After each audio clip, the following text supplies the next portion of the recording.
இதுக்கு போனாலும் போயிட்டாலும் அது எல்லாத்தையும் நான் சகசியமாக எடுத்து சகசியமாக செய்தேன். என் கூட பிறந்த பொறுப்பு மாரி நான் அவரை செய்தேன். நான் வந்ததுலேருந்து ஐயாவை நல்லா பார்த்துக்கினேன். அவர் அப்படி திட்டுவார், என் மேலெல்லாம் திட்டுவார், அசிங்கமாக திட்டுவார். நாங்கள் எதுக்கும் அதை பெருசாகவே எடுத்துக்க மாட்டோம். என் கூட பிறந்த பொறுப்பு மாரி நான் அவரை செய்தேன். எல்லாத்தையும் சகிச்சு செய்தேன்.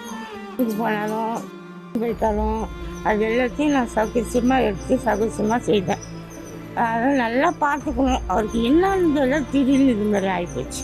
அவருக்கு என்ன ஆச்சுன்னா, அவர் நல்லா தான் இருந்தார், நல்லா இருந்தார். எந்த ஒரு பிரச்சனையும் ஒரு நான் பார்த்த வரைக்கும் 4 வருஷமாக நல்லா 4 ஆப்பாயில் சாப்பிடுவார். நான் தான் போட்டு கொடுப்பேன். 4 ஆப்பாயில் சாப்பிடுவார்.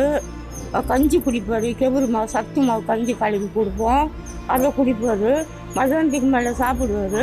நைட்டுக்கு அது மாதிரி டிஃபன் சாப்பிடுவார்.